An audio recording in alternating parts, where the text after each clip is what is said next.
El referéndum realizado en Venezuela a comienzos de diciembre sobre la anexión del Esequibo ha hecho sonar las alarmas en Guyana y provocó preocupación internacional. El oficialismo habla de un éxito rotundo, con más de un 90% de votos a favor, mientras que gran parte de la oposición venezolana pone en duda el resultado. No obstante, y el mismo hecho de la realización del referéndum despierta preocupación ante la posibilidad de un conflicto armado. Por eso en A Fondo nos preguntamos, ¿Venezuela y Guyana, otro foco más de tensión global?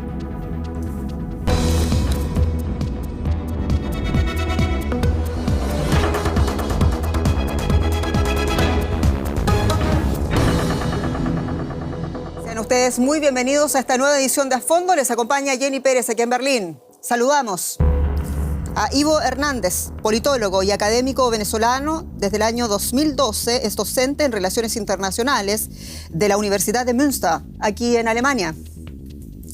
Raúl Selig, politólogo alemán y periodista, autor de Venezuela más allá de Chávez y de Zombies del Capital, sobre monstruos políticos y un socialismo verde, el libro que acaba de publicar. Y en Madrid saludamos a Carlos Malamud, investigador principal de América Latina del Real Instituto Elcano en Madrid y catedrático de Historia de América de la UNED en España.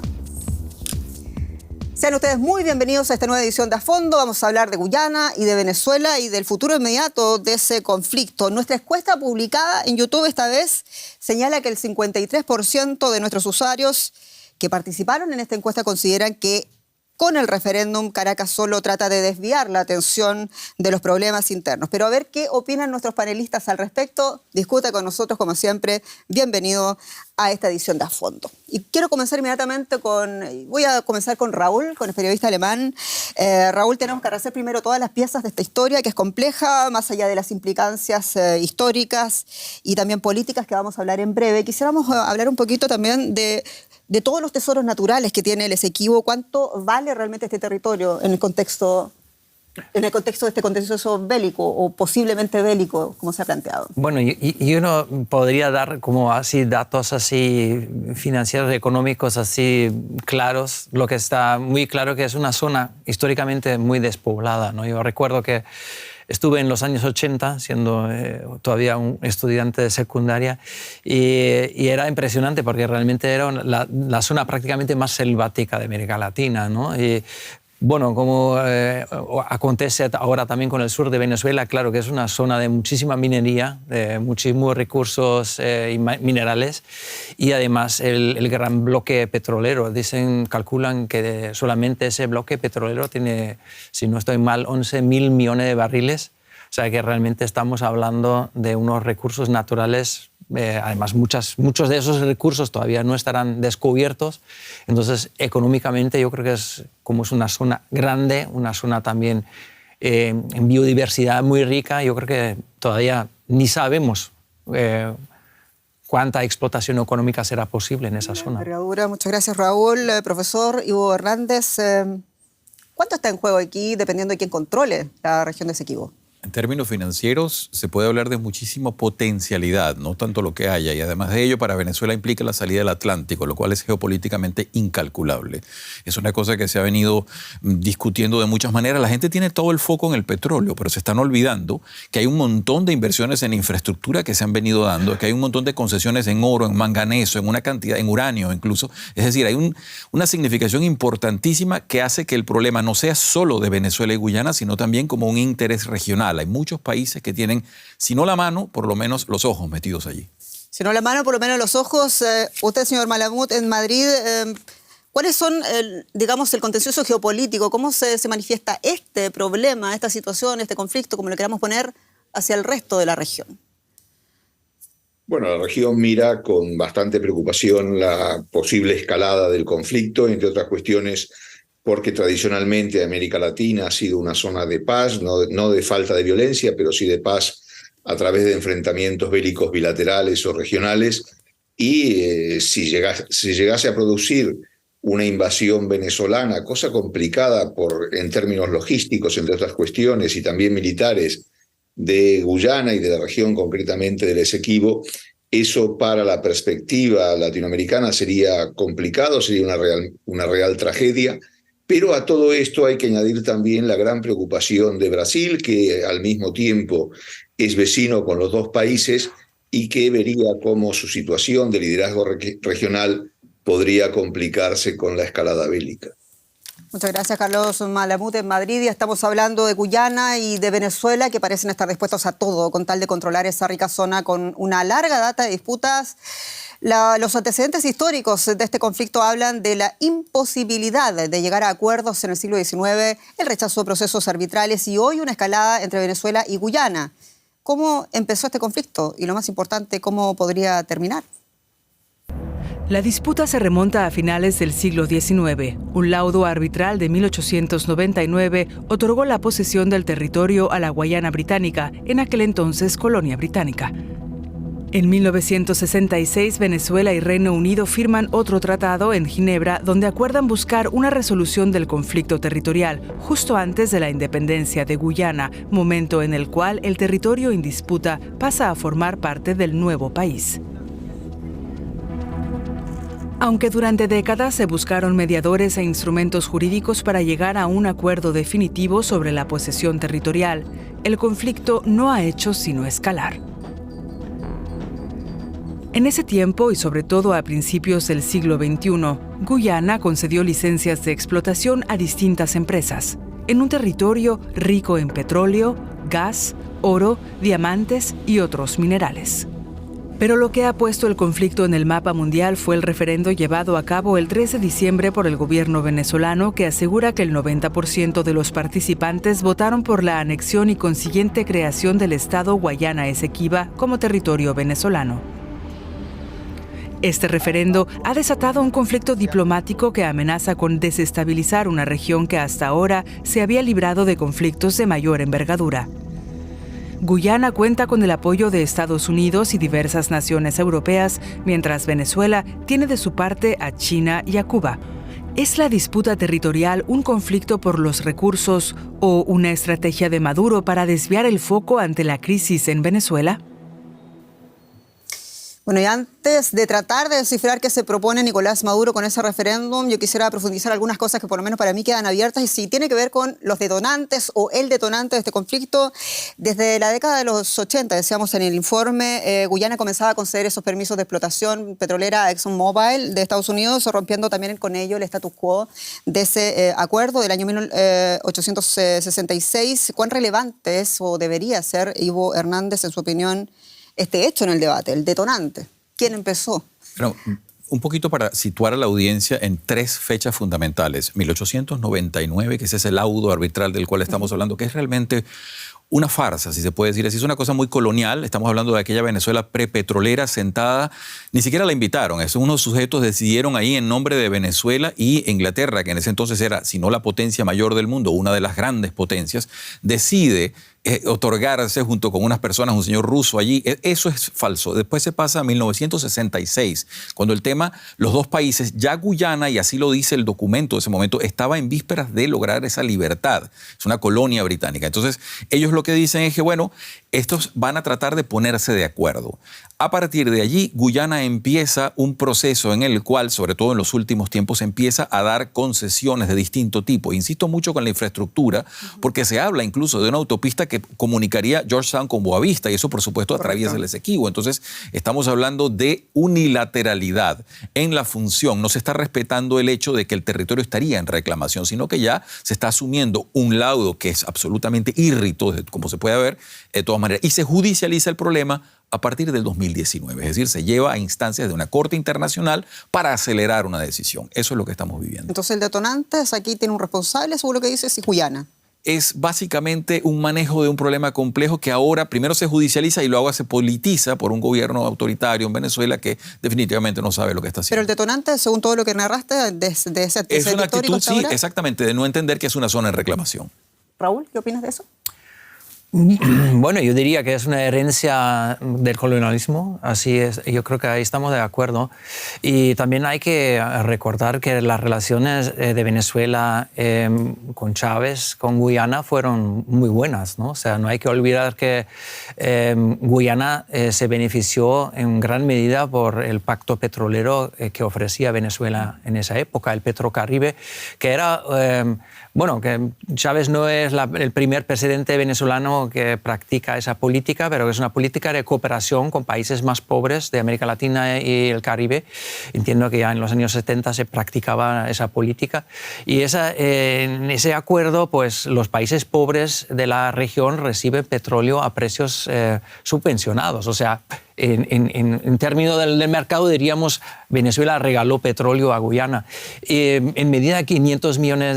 Entonces, en esa época, cuando yo vivía más seguido en Venezuela, en los años 2000, en la década de los 2000, allí las relaciones eran pues muy positivas y no había... Entonces yo creo que el detonante realmente es verdad, es el 2015, ¿no? O sea que realmente cuando Exxon empieza a explotar ese bloque petrolero, que además entiendo que es un bloque compartido, porque también una parte de ese bloque petrolero tiene acceso desde el lado venezolano. ¿Qué movió a Chávez en su época a abrir las concesiones o otorgar ese permiso a Guyana, la Patria Grande? No, bueno, que no eran concesiones, ¿no? En esa época lo que habría, bueno, la actitud de Venezuela con los países de la región era tejer lazos solidarios con la mayor cantidad de países posible, ¿no? ¿Con qué objetivo? Claro, de solidaridad, de cooperación sur-sur. Entonces, realmente la política no era de confrontación con Guyana. Esa solidaridad es vista, sin embargo, como vende patria por algunos venezolanos, ¿o no, profesor? Tiene que ver con la creación de una cantidad de entelequias que se hicieron, lo precisó Chávez Frías y luego este gobierno malamente lo ha tratado de continuar, aunque tiene que descontinuar. Está Petrocaribe, está una cosa que ellos llaman el ALBA,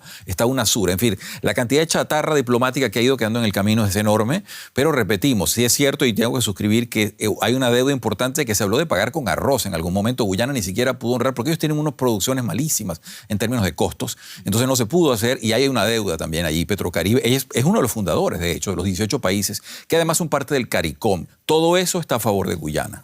Pregunta para ti, Raúl, breve. Si lo que movía a Chávez en su momento era la solidaridad con los países del CARICOM, ¿por qué no mueve eso a Maduro hoy día? ¿Se supone que su sucesor? Sí, su bueno, el continuismo no lo veo tan grande entre Chávez y Maduro. Muy bien. Quiero ir con el señor Carlos Malamud en Madrid. Carlos, ¿es Guyana acaso el testimonio del imperialismo británico como vindica Nicolás Maduro? No, yo creo que no. Yo creo que para poder entender y tener un poco el cuadro completo de lo que está ocurriendo, hay que tener presente no solamente a Petrocaribe, sino, como bien se señaló, el tema del CARICOM, es decir, del tema del Caribe, de la gran cantidad de países caribeños que existen, y sin excluir la presencia de Cuba en el Caribe. Para Cuba, el Caribe y CARICOM son piezas esenciales de su política exterior, y fue precisamente Cuba la que incitó a Hugo Chávez a tener buenas relaciones con Guyana, ¿no? Y esto hace que el statu quo en los años de Chávez, y sobre todo en los años finales de Chávez con Guyana, haya sido excelente. Ha cambiado radicalmente el tema. En parte ha cambiado por dos cuestiones básicas. Por un lado, el deterioro en el estado de la capacidad productiva de PDVSA, la petrolera estatal venezolana, que de producir más de 4 millones de barriles diarios ahora está en menos de 700.000 aproximadamente, lo cual hace que la situación petrolera en Guyana sea vista con una gran y profunda envidia, si se me permite la expresión, y por otro lado la propia situación interna de Venezuela, donde Nicolás Maduro necesita, como el agua, azuzar, avivar el sentimiento nacionalista de la gran cantidad de la población venezolana, que ve como algo que entienden como propio, que es el Esequibo, se le está hurtando, y que por lo tanto hay una merma de la soberanía, una cuestión que desde el discurso estatal venezolano e inclusive desde el propio imaginario colectivo venezolano es algo esencial. Profesor, usted en uno de sus artículos recientes sobre el tema comparaba el caso del Esequibo con las Islas Malvinas en la Argentina, que costó la cruenta guerra del año 1982 y donde también la disputa, sabemos, continúa después de 40 años. ¿Es el nacionalismo acaso en esos dos puntos el denominador común? Yo creo que sí, yo creo que salvando todas las distancias de la situación existente en las Islas Malvinas o Falklands, como dicen los británicos, donde Gran Bretaña, el Reino Unido, es una potencia colonial. En este caso el enfrentamiento es con Guyana, que obviamente puede ser una ex colonia británica, pero en este momento no lo es, y por lo tanto, desde la perspectiva de la opinión pública internacional, el conflicto tiene otra óptica, otra dimensión. Sin embargo, el elemento común es el intento por parte de dos gobiernos autoritarios de avivar el sentimiento nacionalista para ganar en legitimidad. No olvidemos que teóricamente en octubre próximo debe haber en Venezuela unas elecciones presidenciales donde el régimen se juega supervivencia, unas elecciones en las cuales, si éstas se realizan en igualdad de condiciones para todos los candidatos, comenzando por la potencial candidata opositora María Corina Machado, que tiene un respaldo público realmente importante. Si estas elecciones, repito, se realizan en una situación de equilibrio, con la cancha equilibrada y no sesgada, no, digamos, inclinada en favor del gobierno, del Estado, pues obviamente las posibilidades de continuación del régimen serían mínimas, ¿no? Interesante, señor Malamud. Raúl, citaban dos cosas el señor Malamud: necesidad, por una parte, o sea, la situación de Venezuela no es la misma de la bonanza de aquella época de Chávez, y también habla de la soberanía, pero aquí hay toda una base de crítica, de masa crítica, que habla del oportunismo político, de la manipulación del sistema, del sentimiento nacionalista en una época, como decía el señor Malamud, en una época proelectoral donde tiene Maduro pocas posibilidades ante María Corina Machado. ¿Te parece que es una lectura adecuada de este punto de la historia? Bueno, yo creo que seguramente hay varias razones por ese referéndum, ¿no? Pero yo creo que también hay que también ampliar un poco y mirar también un poco más al norte. Y yo creo que, a pesar de toda la crítica que uno pueda hacer al gobierno venezolano de cómo está tratando el tema, también llama la atención cómo los Estados Unidos de golpe se están posicionando en ese conflicto. O sea que a mí me parece muy llamativo que inmediatamente aparece el South Command, o sea, el Comando Sur de los Estados Unidos, ahí con material bélico, que también, o sea, que el militarismo no solamente es venezolano. Y lo otro que también me parece súper llamativo es que en la misma semana que cuando Biden presenta, o el gobierno estadounidense se presenta en la cumbre climática de que hay que salir de los recursos fósiles, estamos viendo una súper inversión para explotar más petróleo, 11.000 millones de barriles de más de petróleo. O sea, yo creo que los países del norte y las grandes empresas del norte deberían decir, bueno, dejemos el petróleo en la tierra. O sea, que la mejor forma para desactivar ese conflicto sería decir, bueno, ya no explotemos más el petróleo de esta región y de otras regiones. O sea, yo creo que cuando criticamos la política internacional, yo creo que habría que mirar más actores y no solamente los que ya hemos escuchado. Ivo Hernández, si no fuera Maduro y fuera otro gobierno, ¿cuál sería la postura respecto a esto que está diciendo, la inconsecuencia de los Estados Unidos, por un lado, en el tema de la crisis climática, y por otro lado también la participación beligerante de las compañías multinacionales en el Esequibo? Para recoger el testigo más o menos donde lo había dejado, yo diría que yendo al 2019, cuando Guyana judicializa esto, Venezuela trató de recusar, es decir, de decirle a la Corte Internacional, ustedes no tienen arte y parte. La Corte se declara competente y en ese momento se establecen fechas límites. Ya el problema tiene dos fases. La fase técnico-jurídica, que hay que sustanciar un expediente para declarar falso el laudo de 1899, lo cual no es tan complicado. Se puede hacer, pero hay que dejar la palabrería y la diplomacia de micrófono. Sustanciar eso tenemos hasta el 8 de abril de 2024. Para hacer ese expediente. No se está haciendo. Entonces, eso es una parte. La otra parte es la parte política de, muy bien, y yo suscribo lo que dice el profesor Malamud, se está diciendo acá, los regímenes autoritarios no funcionan a largo ni a mediano plazo, funcionan día por día. Maduro está resolviendo y quemando crisis permanentemente, tratando de resolver como pueda, porque cada cosa le presenta un escollo insalvable.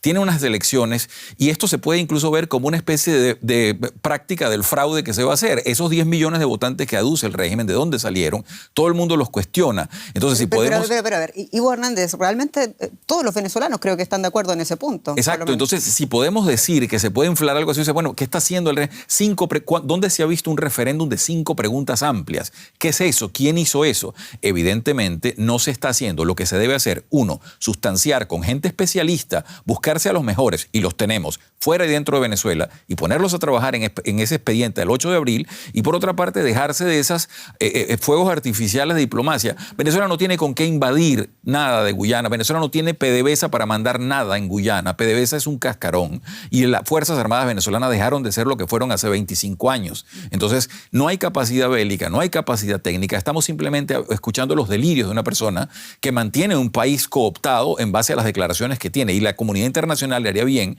en aterrizar esas declaraciones en tanto su factibilidad. No hay para hacer lo que él dice, ni militarmente, ni tampoco PDVSA. Más allá de decir, voy a hacer esto, eso es como aquellos batallones que mandaba Chávez a la frontera. Eso es una lámina de PowerPoint, eso no es real. No Pero es le posible. tocó esta situación a este gobierno, primero con todas las acciones de Guyana, le tocó a este gobierno en Venezuela, ahora con todo, no está actuando de la manera técnica de que debería, en tu opinión, tiene que ser por la vía judicial, convoca este referéndum, sin embargo, es un referéndum que, sin embargo, aunque no sabemos las condiciones en las que fue hecha, sabemos 10 millones de personas, según el oficialismo, participaron, pero más allá de eso, ¿no también es verdad que los venezolanos enteros quisieran tener para sí la Guyana, que reclaman desde siempre? Pero es que la única manera en que este conflicto pudiese resolverse, dado los hechos que se han presentado, es bajo la Corte Internacional. Ya el problema llegó a esa instancia. El documento del 1966 decía, estamos de acuerdo en que hay que buscar un acuerdo. Todo eso falló, esto se llevó a una instancia de una corte, que es una de las maneras de resolver esto, no sería la mejor a nuestro juicio. Pero entonces, bueno, ya, si la corte se declara competente, ya la protesta de Venezuela no fue tomada en cuenta, bueno, señores, hay que sustanciar el expediente, declarar írrito el proceso de 1899, lo cual derrumba como un castillo de naipes toda la palabrería y acciones de Guyana. Entonces volvemos nuevamente al estado cero, que es entender qué es lo que hay aquí y qué es lo que está pasando. Y es fácil, repetimos, y Venezuela tiene la gente para demostrar que de esos 160.000 kilómetros cuadrados le pertenece a la nación. Pero esa crítica es porque Maduro no quiere hacer las cosas correctamente o porque no puede. Porque no sabe. Porque no sabe, ¿ok? ¿Raúl? ¿No puede o no sabe o no quiere? Bueno, yo no voy a meterme a juzgarla. Es verdad que en la política venezolana hay muchísima mala coordinación desde hace muchos años. ¿Quién va a ponerse a argumentar eso? No, pero yo creo que a pesar de todo hay que ver que tampoco es tan sencillo como lo pinta ahora la prensa internacional, que solamente lo pinta como una locura venezolana, porque no lo es, porque realmente es un conflicto colonial y realmente no solamente hay la mano venezolana, sino también hay la mano estadounidense, hay la Exxon, y evidentemente eso también hace parte del problema. Claro, pero el tema está que Maduro le toca aquí enfrentar una situación de Estado que es de interés para todos los venezolanos, claro, para ahora y para su futuro. Lo decía el señor Malamud recién aquí, hay mucho... hay una necesidad también, ¿no?, para invocar esta demanda ahora, pero el asunto es que parece que Maduro no lo está haciendo de una buena manera. Bueno, yo diría el argumento que no están preparados militarmente, yo diría gracias a Dios, porque mejor que los países no estén preparados para hacer las guerras. Yo creo que, ahora estamos teniendo esa reunión diplomática, ya los presidentes están reunidos en el Caribe, entonces yo creo que sí hay esfuerzos diplomáticos y yo tengo plena confianza que no va a darse la guerra justamente por la misma razón, porque no hay condiciones económicas para esa guerra. Pero es verdad que seguramente, históricamente, se hubiera podido manejar el tema de manera mucho mejor. En este punto, señor Malamud, ¿usted tiene algo que decir? Aquí también está el futuro inmediato, un contencioso que le interesa a todos los venezolanos más allá del gobierno de turno. No, obviamente a los venezolanos y a la gente de Guyana también, ¿no?, que está sumamente preocupado con la amenaza de Nicolás Maduro, ¿no? Yo querría insistir en una cosa que me parece importante. Estados Unidos no está ahí de motu propio. Estados Unidos está ahí porque tanto el presidente Ali de Guyana como su vicepresidente han solicitado el auxilio de Estados Unidos ante la amenaza de Nicolás Maduro, ante esa potencial invasión. Es verdad, como decía Raúl, que en este momento están reunidos en San Vicente y Granadinas los presidentes Maduro y Ali, pero yo me temo que de esa reunión va a salir poco. Yo creo que Maduro, como suele hacer, por ejemplo, como ha hecho constantemente en sus negociaciones con la oposición, va a intentar, si se me permite la expresión coloquial, marear la perdiz, es decir, intentar confundir a todos para no tomar ninguna solución, intentar prolongar el conflicto lo más posible hasta finales del año próximo, cuando se deben celebrar las elecciones, precisamente con esa intención de obtener algún rédito electoral del conflicto, que es lo que le va en toda esta jugada, porque si no, no se entendería lo que está pasando. Es decir, si no es por esas circunstancias político-electorales, Maduro jamás hubiera llegado a esto. Téngase en cuenta que los que eran sus tradicionales aliados, tanto en América Latina como fuera de la región, comenzando por Cuba, por ejemplo, Cuba tiene una relación excepcional con los países del CARICOM. Y Cuba, que en otro momento, en otra circunstancia, con otro problema, junto con los países que formaban parte del ALBA y algunos otros, como Brasil, que hubieran salido en tromba en apoyo de la política de Nicolás Maduro, sin embargo, en este momento no lo han hecho. Tampoco lo han hecho aliados tradicionales como Rusia y China, que también tienen intereses. China, sobre todo, tiene intereses en Guyana. Entonces, la situación es mucho más compleja que un simple conflicto colonial, que no lo es, como un simple conflicto imperialista, donde obviamente, si tenemos en cuenta que Guyana en este momento es el segundo país con el mayor crecimiento del PIB en el mundo, pues vemos que los intereses no se limitan únicamente a la presencia de la Exxon en Guyana, sino que van mucho más allá. Señor Malamud, muy breve, pero hablando de los intereses de Estados Unidos, o sea, Estados Unidos no está allí por sus intereses propios, incluso económicos, obviamente, sino que está defendiendo también, los intereses de Guyana también, entonces, porque aquí hay varios intereses, ¿o no?, en torno a Guyana. Por supuesto, todo conflicto internacional, y este es uno más, no tiene ni una causa ni una simple manifestación, no son unicausales. Obviamente que Estados Unidos tiene sus propios intereses, y si ha respondido afirmativamente a la solicitud de apoyo del presidente Ali y del gobierno de Guyana, es porque esto le conviene y va en su propio interés. Pero a lo que quería referirme era que no era una actuación unilateral de Estados Unidos para hacerse presente y fuerte en Guyana, sino que la intervención estadounidense o la mayor presencia militar estadounidense fue a pedido, a solicitud del gobierno de Guyana. Y solamente para puntualizar, ¿este no es, en su opinión, entonces, un contencioso colonial? Yo no creo que lo sea. ¿Ya dirás, Ivo Hernández, algo breve al respecto? No, es que me quedé con la idea de las San Vicente y Granadinas. Volvemos a lo de no sabe. San Vicente y las Granadinas es parte del CARICOM. Eso no es un actor neutral. ¿Qué hace Venezuela yendo a hablar en un lugar donde no es un actor neutral? En diplomacia, forma y fondo tienen que ir coincidentes. Entonces es una cosa complicada esta, ¿no? ¿Carlos? Ivo, lo que ocurre es que en este momento San Vicente y Granadinas ostenta la presidencia pro tempore de la CELAC. Sí, justamente. Bueno, pero la CELAC tradicionalmente había sido una herramienta a favor de Chávez, el bolivarianismo, el ALBA, etcétera, ¿no? Y no olvidemos tampoco el hecho de que González, no solamente en tanto mandatario de San Vicente y Granadinas, es miembro del CARICOM, sino que también es un firme aliado, o ha sido un firme aliado, tanto de Cuba como del ALBA, ¿no? Es correcto. Todo eso nos da el rompecabezas complejo. Pero insisto, si se iba a hablar, dado la tensión que estamos viendo, que incluso estamos hablando de apoyos internacionales de Estados Unidos, etcétera, bueno, lo lógico hubiese sido escoger un país absolutamente neutral para ambos e irse a sentar allá. A San Vicente y las Granadinas se le acaba de condonar una deuda enorme con Petrocaribe, que por cierto todo el mundo quería que Petrocaribe volviese a existir. Tuvo Venezuela que decir, es que no hay con qué. No se puede, no tenemos con qué. Pero por supuesto que querían esa beca, muchos de esos países, porque es una deuda a plazo infinito que además terminan siempre condonándose, como es el caso de las San Vicente y las Granadinas. Es decir, muchos factores que coalicionados juntos nos dan una enorme ignorancia diplomática de lo que en Venezuela es una realidad, que no hay cancillería. Lo que tenemos es un ministerio apéndice del Ejecutivo completamente de las decisiones que se tomen en Miraflores. No hay una cancillería que pueda detenerle el trote a un presidente y decirle, mire, esto no se hace de esa manera si usted quiere ganar. Insisto con la fecha, 8 de abril del 2024, o se sustancia ese expediente, O Venezuela entonces pasa a un escenario muchísimo más grave, cual sería que las Naciones Unidas decidan la forma como se va entonces a delimitar esto. Y eso no es lo que queremos. ¿Cuál sería el costo político de aquello que menciona Ivo Hernández en la mesa de fondo? Guyana comenzó a otorgar licencias mineras en la década de los 80, ya lo hemos dicho, aunque un arbitraje internacional se lo prohibía. Y ahora el presidente de Venezuela quiere hacer lo mismo. En medio está nacionalismo, hay cálculo político, pero también enormes reservas de petróleo, de gas y de minerales como el oro que necesita Venezuela. Nicolás Maduro dio el golpe de efecto y convocaba un referendo de reclamo territorial y de anexión, desatando las alarmas internacionales.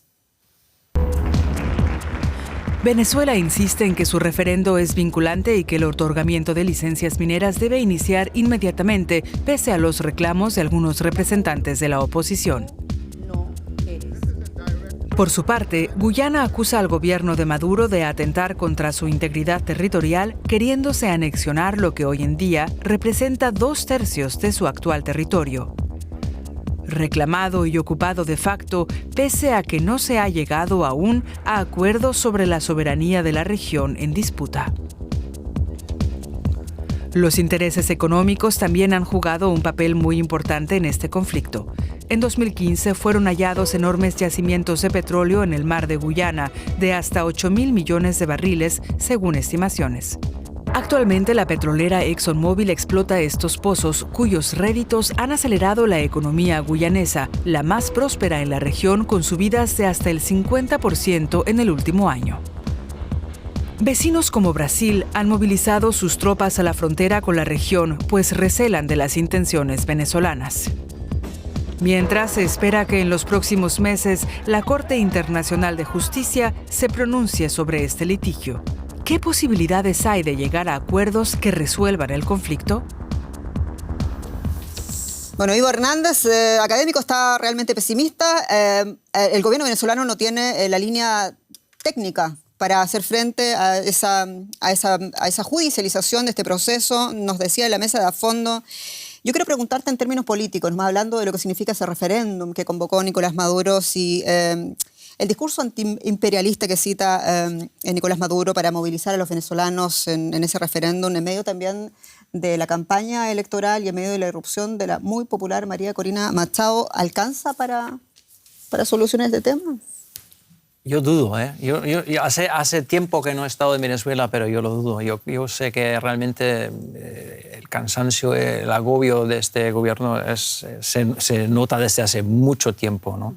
Y claro, esos temas son fáciles para movilizar algo como una unidad nacional, también para conseguir como una cierta legitimidad para negociar con la oposición, para ser un actor político. Yo creo que en ese sentido el tema le ha servido al gobierno de Maduro, pero que esto le ayude mucho a ganar las elecciones, yo lo dudo mucho. O sea, porque lo que han dicho prácticamente que Nicolás Maduro está pensando solamente en su rédito electoral y no necesariamente en solucionar este tema para Venezuela. No, eso igual no sabría decir, no creo. Yo creo que también claro, también ese gobierno también quiere tener algún acuerdo que beneficie al país. No solamente es de política electoral lo que está en juego en ese momento, pero claro que también es un factor. ¿Quién va a contradecir?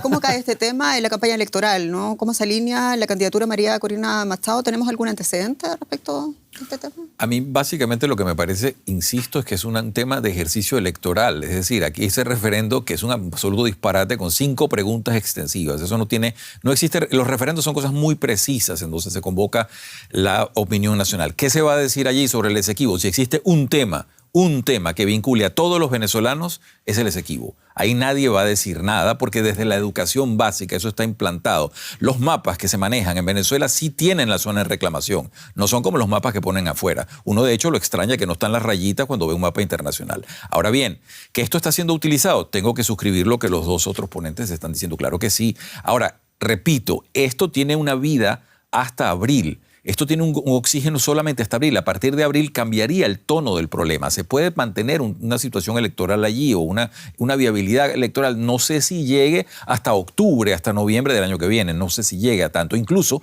puede contrarrestar cualquier avance que pueda lograrse, porque va a ser algo duro para Venezuela. ¿Le puede salir a Nicolás Maduro el tiro por la culata, como se dice? Solamente si pensáramos en medio y largo plazo. Insisto, los regímenes autoritarios piensan es en día a día. Ellos tienen que sobrevivir día a día. Es un régimen que no las tiene consigo, que no tiene fuerzas militares, que no tiene una industria petrolera, que está tratando de negociar luego que le quitaron las sanciones y tratando de lucir bien ante los Estados Unidos para que no vuelvan las sanciones a las personas que se las habían puesto, porque no están pasando lo que se les pidieron, los presupuestos de ideas que se les pidieron. Entonces, ¿Tan solo está Venezuela? ¿Tan solo está en Venezuela de Nicolás Maduro? ¿Qué pasa con los aliados internacionales? Internacionalmente, sí, bueno, es que los aliados eran circunstanciales o algunos comprados, como fue el caso de Petrocaribe. Y la gente tiene otros intereses. Más que amistades, hay intereses. Y los intereses no están con Venezuela ahorita. Interesante lo que dice Ivo Hernández. Carlos, volviendo a la analogía, esa línea que usted establecía en su artículo entre el Esequibo y la guerra de las Malvinas, las Islas Falkland, y el nacionalismo de Galtieri, que terminó colapsando el régimen militar argentino, y con el régimen de Maduro sugiere usted también que podría suceder lo mismo. ¿Cuáles son las líneas comunes en ese caso? ¿Por qué podría la situación salir muy mal para Maduro? Lo que hay que recordar es que cuando el 2 de abril del 82 se produjo la invasión argentina a las Islas Malvinas, la población argentina, prácticamente el 99% de la población argentina, saltó como un resorte en apoyo de la dictadura militar, de la cual estaba sumamente también agotada, como ocurre con el régimen de Maduro y como se decía recientemente, ¿no? Entonces, ¿qué pasó? Que después de la derrota, toda esa solidaridad se demostró frustración. Y la solidaridad llegaba desde todos los rincones de Argentina. Por ejemplo, prácticamente había unanimidad entre los políticos y la única y honorable excepción fue Raúl Alfonsín en denunciar lo absurdo de esa guerra, lo absurdo de esa invasión y cuál iba a ser el precio que iba a tener que pagar Argentina por la misma. Y se llegó a tal absurdo que, por ejemplo, Montoneros, que era la principal organización armada peronista, la principal guerrilla peronista, también se sumó a la euforia nacionalista en apoyo de la dictadura militar e inclusive se planearon operaciones militares conjuntas, como por ejemplo el intento de volar un barco militar británico en Gibraltar, demostrando precisamente ese apoyo de la extrema izquierda hacia la junta militar. Cuando se produjo la derrota, colapsó el régimen, colapsó la dictadura y no tuvo más remedio que llamar a elecciones que acabaron con la dictadura, que restablecieron la democracia en Argentina y que permitieron el triunfo de Raúl Alfonsín a finales en esos años. Entonces, ¿puede ocurrir lo mismo en Venezuela? Obviamente es una posibilidad.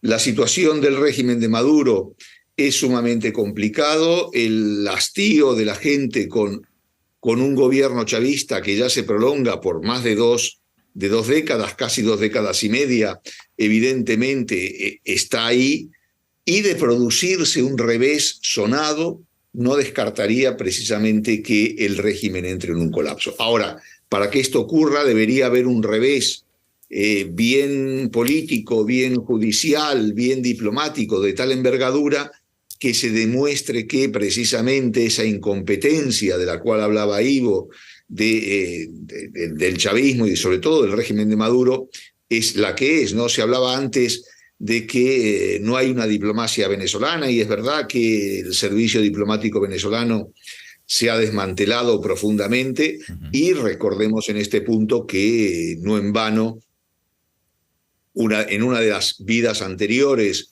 antes de conocer a los pajaritos, Maduro había sido ministro de Exteriores de Venezuela, ¿no? Bueno, Ivo Hernández le había puesto fecha el 8 de abril, no nos olvidemos eso, a ver qué pasa. Nos quedan 3 minutos de programa, tantas preguntas sin resolver. Muy breve, Brasil. ¿Qué podemos decir de Brasil en esta situación? Brasil está jugando, y creo que lo dijeron acá, un equilibrio bastante delicado en el cual tiene que balancear tanto sus intereses como los intereses de los actores con los cuales tiene coalición. ¿Qué pasará de allí? Tienen tropas en la frontera y ellos tienen frontera con ambos países, de manera que habrá que ver qué sucede. Es uno de los países implicados, insisto, en mucha de la inversión de infraestructura. Hemos hablado de petróleo, no se ha hablado del oro, del cobalto, manganeso, una cantidad de cosas, y además de concesiones de autopistas internas, porque el Esequibo se está llenando de infraestructura para poderlo explotar mejor. Explotaciones madereras y de otro tipo, y para eso se necesita infraestructura. ¿Cuánto de Brasil hay allí? Está por verse. ¿Brasil está defendiendo intereses propios también, ¿no? Sí, seguramente. Pero yo creo que eso es quizás lo positivo en ese momento, de que yo por lo menos no descubro ningún actor internacional que tenga un interés en un conflicto armado, ¿no? O sea, tanto China también hace parte del consorcio que quiere explotar el petróleo en Guyana, o sea que tampoco se puede decir que es un conflicto entre China y Estados Unidos. Yo por lo menos no lo percibo así, ni tampoco veo que otro actor geopolítico tenga interés en una guerra. Entonces yo creo que bueno, es verdad que nunca hay que descartar lo peor, porque hemos visto en los últimos 2 años lo que puede ocurrir, pero no creo que ese conflicto se va a agudizar militarmente. Yo creo que, aunque es muy difícil de llegar a una solución aceptable para ambos lados. Eso tampoco sé cómo se podría resolver en ese momento, pero no creo que se va a dar una guerra. Mire, mi sentimiento de que no haya guerra, pero con todas estas 2 guerras que estamos viviendo ahora mismo en el mundo, ya estamos incrédulos de todo. Es que ya todo puede pasar, se han perdido todas las líneas. Señor Malamud, con esto lo despedimos. Pregunta de cierre, ¿estamos realmente frente a un foco de tensión global o aquello es toda una exageración? De momento yo creo que estamos frente a un foco de conflicto regional, ¿no? Es decir, hubo algunas experiencias previas en las cuales también Venezuela se vio implicada. Recordemos el bombardeo por parte de Colombia a un campamento de la FARC en Ecuador en el año 2008, creo recordar, que hizo temer la posibilidad de una explosión regional. Hoy la situación es distinta, pero de alguna manera similar. Brasil, como decía, tiene frontera con los 2 países. Bien decía Raúl al comienzo del programa que la frontera entre Venezuela y Guyana, es decir, el Esequibo, es una región muy selvática, lo cual hace muy difícil una invasión territorial, una invasión terrestre por parte del ejército venezolano, y la única posibilidad sería a través de Brasil, que es donde tiene carreteras para poder lograrlo. Por eso Brasil ha movilizado tropas a la frontera común. Señor Carlos Malamud, le agradecemos y le despedimos también en Madrid. Tenemos que irnos, ya no queda más tiempo, lamentablemente. Ivo Hernández, profesor, le agradezco su opinión, y también Raúl Celis, muy bienvenidos. Muchas gracias por estar allí también, y bueno, les esperamos en los comentarios. Gracias, hasta pronto.